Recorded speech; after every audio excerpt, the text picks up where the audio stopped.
कि दीपावली के दिन भी इतनी आतिशबाजी नहीं होगी जितनी आज आतिशबाजी हुई। साथियों, हमारे कार्यकर्ता और उनके कार्यकर्ता में खाली 2 मिनट का समय लेना चाहता हूं। इतना डिफरेंट है कि हमारे कार्यकर्ता ने पूरी विधानसभा के 293 पोलिंग पे जो बोला कि भैया यहां से 22 वोट से हारेंगे अपना पोलिंग, या उन्होंने बोला कि भैया 190 से 210 के बीच में जीतेंगे।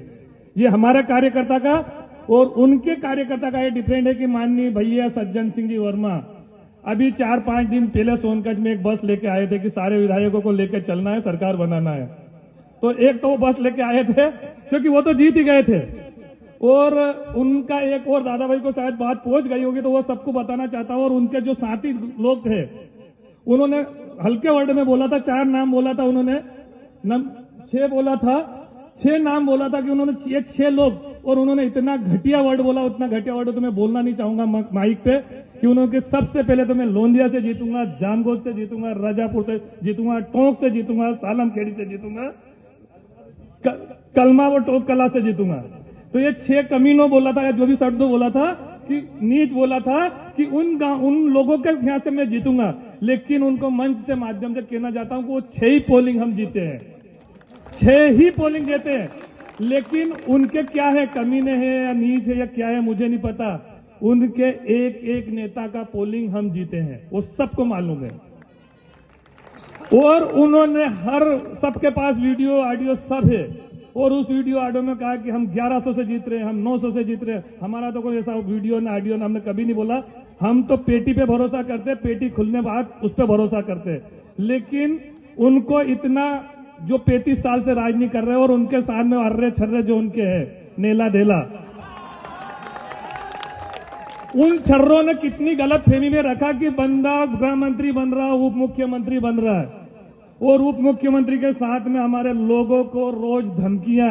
15 तारीख तक 14 तारीख तक 4-6 लोग हमारे बेटे भी होंगे, वो बेचारे रोज मुझे टेलीफोन लगा देते कि भैया, उन्होंने किसी का बेटा बोलता कि देख रहे, समझ ले, जनपद में तो मैं ही हूं, तेरा बाप मंत्री है और कहां जाना है।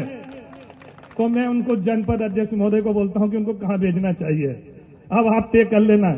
उनके 1-2 और कर्मचारी यहां पर बैठे रहे, जिन्होंने कर्मचारी रहकर हमारी आंगनवाड़ी की महिलाओं को दिन रात फोन लगाया कि देख लेना, तुम्हारा अभी 20-25 की तो अभी भर्ती होना है। उनका कागज रोक रखे उन्होंने, 25-25 हजार रुपए लेके नियुक्ति फाइनल कर दी, जबकि अनाधिकृत वो 100% भैया से उनका जो ऐसा मैं बताना चाह रहा हूं कि 100% अनलीगल नियुक्ति की है, नियुक्ति नहीं करी अभी।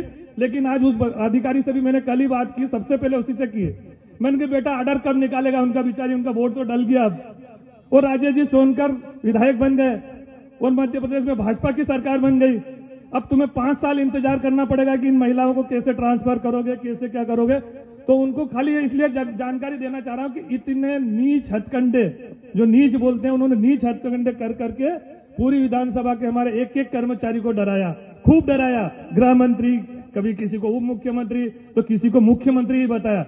लेकिन उनके फरकचे ऐसे उड़ा, आंधी, तो शिवराज सिंह भाई साहब की ऐसी आंधी तूफान चला कि उस तूफान में उनके कतरे उनके एक टॉप क्लास के जो मुख्यमंत्री ने, गृह मंत्री सब बनने वाले थे, हवा में उड़ गए। मैं एक घमंड, क्योंकि हम घमंड की बात करते नहीं, लेकिन उनका दादा भाई के द्वारा कुछ बातें आई या किसी और के बात आई, क्योंकि मैं रोज सुनता था, आज उसका जवाब देना जरूरी था। अगर ये जवाब नहीं देते तो शायद उनके और मुगालते बढ़ते, क्योंकि मैं भी 12 साल जिला पंचायत में रहा, 7.5 साल जिला पंचायत अध्यक्ष रहा। लेकिन राजेश भैया, कभी जिंदगी में किसी को इस तरह से दबाव नहीं दिया। उसके बीच में ढेर सारे चुनाव आए होंगे। हमारे भी दादा भाई 10-10 साल जिला अध्यक्ष रहे, हमारे भी विधायक रहे, हमारी सरकार 15 साल रही, फिर 1.5 साल रही, फिर 20 तक रही, 18 साल सरकार रही। 18 साल सरकार में हमारा कभी विधायक या कभी मिनिस्टर ने ये नहीं बोला होगा कि तेरा क्या होगा। ये इसलिए बोलना पड़ रहा है कि उनके लोग कहीं ना कहीं आसपास सुनते होंगे, और उनको टेप कर लेना चाहिए और फिर उन्हें बताना चाहिए कि उनके लोग कितने वफादार थे कि हमारे ये कार्यकर्ता 9:30 बजे रात तक के बैठे हैं, और 9:30 बजे रात तक भी अपनी गाड़ी से आए, अपने साधन से आए। और राजेश भैया को मैंने, माननीय विधायक जी हमारे, आज लाडले विधायक जी को एक दिन बोला था, वो भी मैंने बोला था दशहरे के दिन, कि राजेश भैया, हमारे कार्यकर्ता जब लग जाता है तो तन और मन और धन खुद का रहता है। वो कभी परवाह नहीं करता कि मेरे को डीजल कहां से चाहिए, कि पेट्रोल कहां से चाहिए, कि पैसा कहां से चाहिए। उन्होंने कभी नहीं बोला कि हम खाना कहां खाएंगे, खाना कैसे खाएंगे। और मैं भी देख रहा हूं इस चुनाव को 1 महीने से, लेकिन मैंने कतई ये नहीं सुना कि हम भूखे जा रहे हैं, किए जा रहे हैं। वो कार्यकर्ता है, देवतुल्य कार्यकर्ता, और उनके कार्यकर्ता पग पग पे क्या ले रहे थे, क्या दे रहे थे, और उसके बाद भी उनको क्या रिजल्ट में दिया था, क्योंकि वो 15,000 से नीचे तो आ ही नहीं रहे थे। दादा भाई 15 से नीचे तो कल तक भी नहीं आए, वो कल परसों रात तक भी। तो मेरा उनसे निवेदन, क्योंकि हो सकता है कुछ हमारे भी भाजपा के कार्यकर्ता कुछ कहीं ना कहीं के थे जो जिन्होंने दे दिया हुआ कि नहीं नहीं भैया आप तो जीत रहे हो, तो वो चारों तरफ के ऐसे मुगालते में रहे जिससे वो मुख्यमंत्री तो ठीक है जो भी बना है वो आप सबने देखा है। और मैं सभी को बहुत बहुत प्रणाम करता हूं, सम्मानीय मंच को बहुत प्रणाम करता हूं। बहुत ज्यादा बोल लिया, क्योंकि मैं सबको बोल रहा था कम बोले, लेकिन मुझे ज्यादा बोलना, इसलिए मैं माफी चाहता हूं। जय हिंद, जय भारत, भारत माता की जय। बहुत बहुत धन्यवाद भाई साहब।